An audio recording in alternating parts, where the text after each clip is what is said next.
മൂക്കിൻ്റെ പാലം വളഞ്ഞിരിക്കുന്ന ഡോക്ടറെ, ഇതിന് ചികിത്സ ആവശ്യമുണ്ടോ? ഒരുപാട് രോഗികളുടെ സംശയമാണിത്. ഈ വിഷയത്തെക്കുറിച്ചാണ് ഇന്നത്തെ വീഡിയോ. ഞാൻ ഡോക്ടർ പെബിത, കോഴിക്കോട് ഡിസ്ട്രിക്ട് കോപ്പറേറ്റീവ് ഹോസ്പിറ്റലിലെ ENT സർജനാണ്.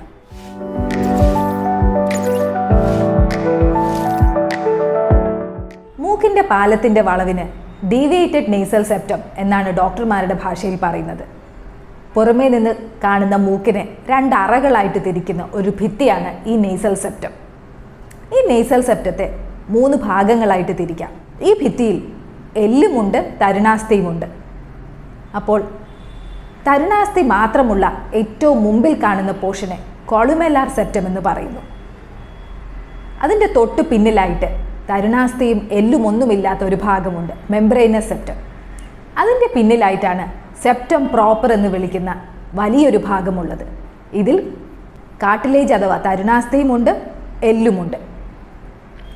ഈ ഘടനയിൽ അങ്ങോട്ടോ ഇങ്ങോട്ടോ വളവും തിരിവുമൊക്കെ ഉണ്ടാവുമ്പോഴാണ് ഡീവിയേറ്റഡ് നേസൽ സെപ്റ്റം ഉണ്ട് എന്ന് പറയുന്നത്. ഇത് ചിലപ്പോൾ ഒരു C ആകൃതിയിലാവാം, ചിലർക്ക് ഇംഗ്ലീഷ് ലെറ്റർ Sൻ്റെ ആകൃതിയിലാവാം ഈ വളവ്. മറ്റു ചിലർക്ക് ഈ പാലത്തിൽ നിന്ന് തന്നെ സൈഡിലോട്ട് ചെരിഞ്ഞു നിൽക്കുന്ന ഷാർപ്പായിട്ടുള്ള ഒരു ബോണി സ്പാർ ആവാം. അപ്പോൾ ഇങ്ങനെയൊക്കെയാണ് ഈ മൂക്കിൻ്റെ പാലത്തിൻ്റെ വളവ് വരുന്നത്. 100 പേരുടെ മൂക്ക് നോക്കിയാൽ ഒരു 80 പേർക്കും ഈ പ്രശ്നം കാണാം. എന്നാൽ എല്ലാവർക്കും ചികിത്സ എടുക്കേണ്ടതുണ്ടോ? ഇത് പലരും ചോദിക്കുന്ന ഒരു ചോദ്യമാണ്. എന്തൊക്കെയാണ് ഈ പാലത്തിൻ്റെ വളവുണ്ടാക്കുന്ന രോഗലക്ഷണങ്ങൾ? പ്രധാനമായും മൂക്കടപ്പ്. S ഷേപ്പിലുള്ള വളവാണുള്ളതെങ്കിൽ 2 ഭാഗത്തും മൂക്കടപ്പ് അനുഭവപ്പെടാം. ചിലപ്പോൾ ഒരു മൂക്കടയും, മറ്റു ചിലപ്പോൾ മറ്റേ മൂക്ക്. C ഷേപ്പിലുള്ള ഡീവിയേഷൻ ആണെങ്കിൽ ഒരു മൂക്ക് മാത്രമായിട്ടായിരിക്കും മൂക്കടപ്പ് അനുഭവപ്പെടുക. ഇതോടൊപ്പം തലവേദന, കൂടെയുള്ള സൈനസൈറ്റിസ് ഉണ്ടാവാം. വളരെ ഷാർപ്പായിട്ടുള്ള ഡീവിയേഷൻ ആണെങ്കിൽ ആ ഭാഗത്ത് നിന്ന് രക്തം വരാം. പുറത്തോട്ട് കാണുന്ന രീതിയിൽ ചില ആളുകളുടെ മൂക്കിൽ ഷേപ്പിൻ്റെ വ്യത്യാസം ഉണ്ടാവാം. ഇതും മൂക്കിൻ്റെ പാലത്തിൻ്റെ വളവ് മൂലമുണ്ടാവുന്ന മറ്റൊരു പ്രശ്നമാണ്. മണമറിയാൻ ബുദ്ധിമുട്ട്, എപ്പോഴും വാ തുറന്നുള്ള ഉറക്കവും കൂർക്കം വലിയും അതിനോടനുബന്ധിച്ചിട്ടുള്ള പ്രശ്നങ്ങളും ഈ പാലത്തിൻ്റെ വളവ് കൊണ്ടുണ്ടാവാം.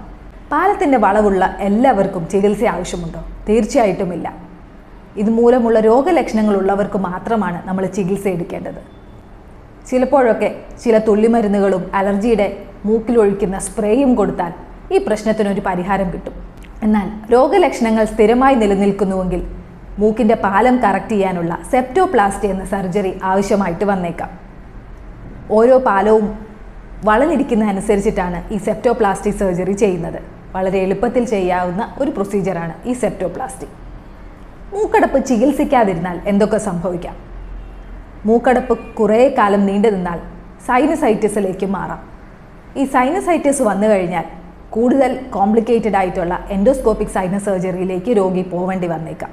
വാ തുറന്നുള്ള ഉറക്കമുണ്ടാകുന്നതുകൊണ്ട് കൂർക്കം വലിയും അതിനോടനുബന്ധിച്ചിട്ടുള്ള സ്ലീപ്പ് ആപ്നിയ എന്ന പ്രശ്നവും രോഗികൾക്ക് അനുഭവപ്പെടാം.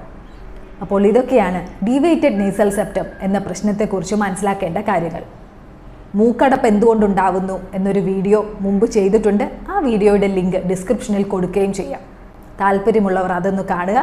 മൂക്കടപ്പുള്ള ഒരു ഫ്രണ്ടോ ഫാമിലി മെമ്പറോ നിങ്ങൾക്കുണ്ടെങ്കിൽ ആ വീഡിയോ ഒന്ന് ഷെയർ ചെയ്യുക. എൻ്റെ വീഡിയോ ഇഷ്ടപ്പെട്ടെങ്കിൽ എൻ്റെ വീഡിയോ ഒന്ന് ലൈക്ക് ചെയ്യുക, ചാനൽ സബ്സ്ക്രൈബ് ചെയ്യുക, കമൻറ്റുകൾ രേഖപ്പെടുത്തുകയും ചെയ്യണേ.